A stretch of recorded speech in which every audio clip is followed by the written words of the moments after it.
In October of 1949, a man stood before a vast crowd in Beijing and declared the birth of a new nation, the People's Republic of China.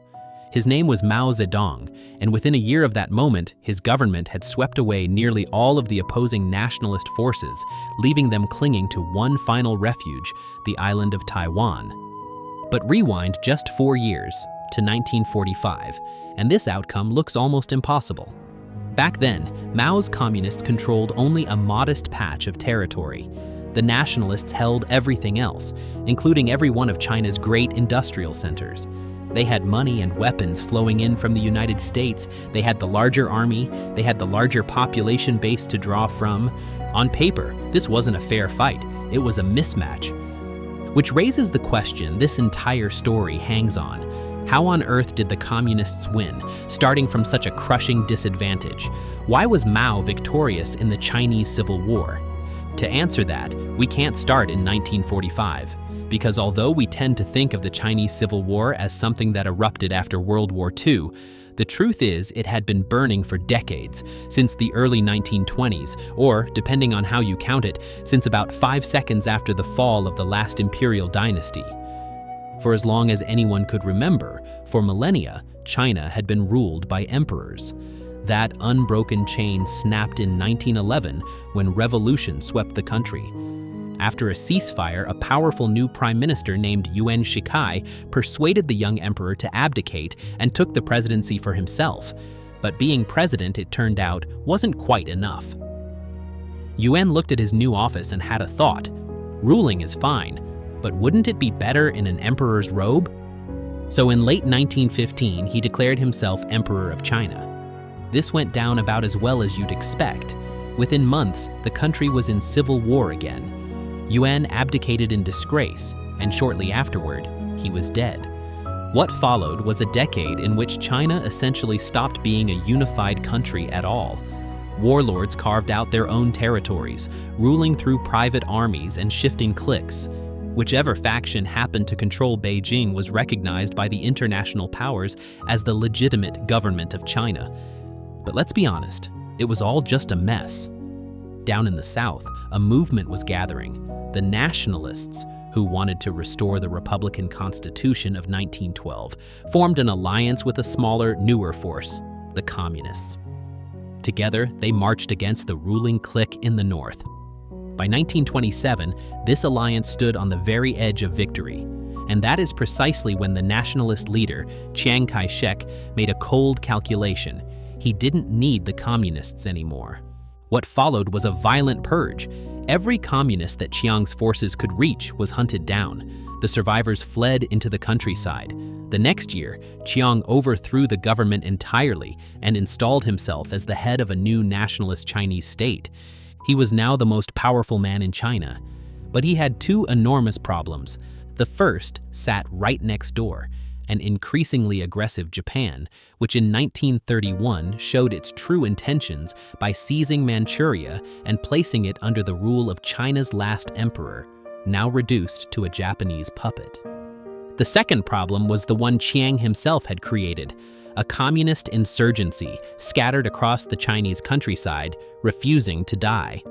Throughout the early 1930s, the nationalists went after the communist strongholds one by one, surrounding them, strangling them, crushing them. The most important stronghold of all lay in the mountains of Jiangxi. And in 1934, the nationalists moved in for the kill. But the communists slipped through the net. What followed is one of the most extraordinary episodes in modern history, the Long March. Over the course of a year, communist forces trekked across the breadth of China, through mountains, rivers, and enemy territory, before finally settling in the remote north at Yan'an. The cost was staggering. They lost roughly 90% of their soldiers along the way. You would think, anyone would think, that this was the death of communist ambitions in China. But fun fact, no. Instead, the survivors rebuilt. They reconstituted their forces and launched a new insurgency. And after a round of good old-fashioned communist infighting, one man emerged at the top, Mao Zedong. Mao made a decision that would change everything. Instead of focusing on urban factory workers, the classic communist playbook, He turned to the rural peasantry, the vast ocean of poor farmers who made up most of China. His anti-landlord policies spoke directly to their deepest grievances, and in return, they gave him what he needed most: soldiers, an almost bottomless supply of them. Chiang Kai-shek was determined to finish the communists off once and for all, but his own advisors and generals pushed back hard, because to them, one thing was blindingly obvious: Japan was going to invade soon and attempt to subjugate all of China. They wanted the government's full attention on repelling the Japanese, not chasing guerrillas through the hills. So negotiations with the communists began. Except Chiang was never serious. He was using the talks as a diversion. His generals, out of options, did the only thing they could think of to change his mind. They kidnapped him. In late 1936, Chiang Kai-shek, the leader of China, was seized by his own officers. They opened negotiations with the communists, who by now weren't particularly interested in an accord. What they wanted was to get rid of Chiang, permanently. And here comes one of history's great ironies. The man who saved Chiang Kai-shek's life was Joseph Stalin. The Soviet government threatened to withhold military aid if Chiang was harmed, because Moscow wanted a strong, unified China as a counterweight to Japan, an enemy that menaced them both. Chiang reluctantly agreed to a united front, was promptly released, and then publicly declared that he never meant a word of it. The next year, 1937, Japan launched its full invasion, the Second Sino-Japanese War, or the opening act of World War II, depending on how you look at it. And suddenly, the nationalists and communists found common cause, because both sides could agree on one thing: those guys were worse. The war began disastrously for the nationalists. By 1939, the Japanese had driven them deep into China's interior. The communists, meanwhile, turned to what they did best: guerrilla warfare, bleeding the Japanese war machine from behind its own lines. The united front, though, was never strong. As the communists absorbed more and more civilians into their ranks and sensed nationalist weakness, the two sides soon began fighting each other again, even in the middle of a war against a foreign invader. And here is where the real battle of the Civil War was being fought, not on battlefields, but in the hearts of ordinary Chinese people. The nationalist army and government were spectacularly corrupt. Their soldiers robbed the very civilians they were supposed to protect. Officials openly pocketed tax revenue, and throughout both the war and the civil conflict before it, the nationalists had built a fearsome reputation for brutal reprisals against anyone who resisted them and anyone merely suspected of collaborating with the Japanese or the communists. Combine that with their failure to stop the Japanese advance and the desperate, destructive measures they took to slow it, and the picture the Chinese people saw was damning: useless brutes. The communists played it very differently. They released prisoners of war who didn't want to join them. They strictly forbade their soldiers from stealing from local populations. And because they were the smaller force and rarely met the Japanese head-on, they could paint themselves as the disciplined, successful, patriotic alternative. Image, it turns out, is a weapon too. In 1941, Japan decided that fighting China alone was apparently boring, and invited America and the British Empire to the war as well. As you'll all be aware, that was the beginning of the end of the Japanese Empire. After 2 American atomic bombs and a massive Soviet invasion of Manchuria, Japan surrendered. World War II was over, and China now faced the question of rebuilding. The map looked like this. The nationalists held their zones, the communists held theirs, and the Soviets occupied Manchuria, which they promised to hand back just as soon as they finished stripping its industry for themselves. But beneath the map, the real story was already written in the villages. Communist guerrillas had spent the entire war building strongholds across rural China, and the local populations were loyal. They weren't about to switch sides, especially when Chiang's government moved quickly to restore the old Chinese landlords who had lost their land to the Japanese or to the communists. To the peasantry, this was a declaration of whose side the nationalists were really on. And Chiang had another humiliating problem. He couldn't even get his own troops back to the cities to accept the Japanese surrender. American ships and planes had to carry them there.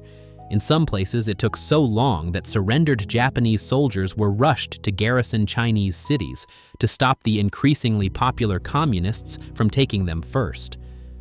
Think about that. The restored government of China needed its brutal former enemy to hold its own cities.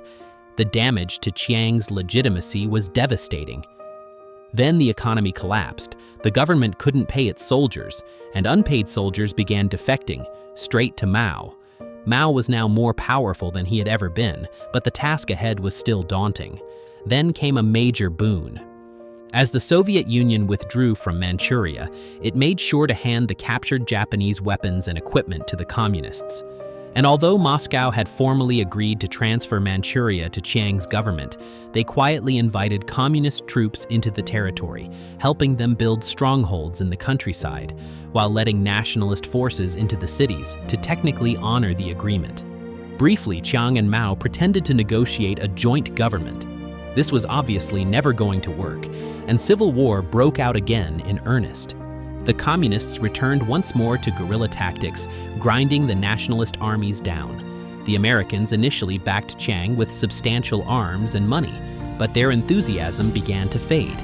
The US military was deeply unimpressed by Chiang and his corrupt generals, who throughout the wars had refused to launch offensives or lend their troops to others, because those troops were the basis of their personal power, and they weren't about to risk losing it. Soon, many American politicians concluded that Chiang's time was up and that supporting him was simply burning money.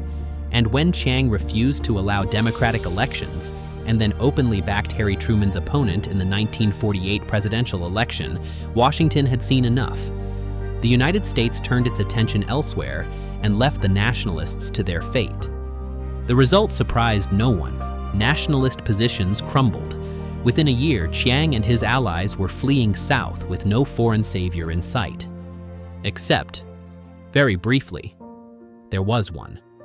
And it came from the strangest direction imaginable. Not the Americans, not the British or the French. It was Joseph Stalin who asked Mao to halt his advance to the south. Stalin argued that pushing further would overstretch communist forces and provoke Western intervention. Surely the West would never allow a founding member of the brand new UN Security Council to fall, least of all to communists. Except, as you'll all know, they very clearly could. The truth was that Stalin wanted a divided China, something like a divided Germany. A Mao who ruled only half of China would forever need the USSR to protect him from a permanent enemy next door. A Mao who ruled all of China would eventually be able to act on his own. If you've ever seen China on a map, you know exactly what Mao's answer was. He refused. And within a few months, the nationalist government had collapsed entirely, its remnants escaping to the island of Taiwan. Mao proclaimed the People's Republic of China, and for the first time since the dying days of the Qing dynasty, China was politically unified once again. So why did Mao win against all those odds? Not because he had more tanks, more money, or more men. He began with none of those. He won because the nationalists rotted from within, corrupt, brutal, and distrusted by their own people. He won because the communists offered land to the peasants and discipline in their ranks. He won because Japan's invasion bled his enemy white, while his guerrillas grew stronger in the shadows. And he won because, in the end, both superpowers, America and the Soviet Union alike, gave up on controlling China's fate. The nationalists had the paper advantages. Mao had the peasants. And in a country of farmers, that was the only advantage that mattered.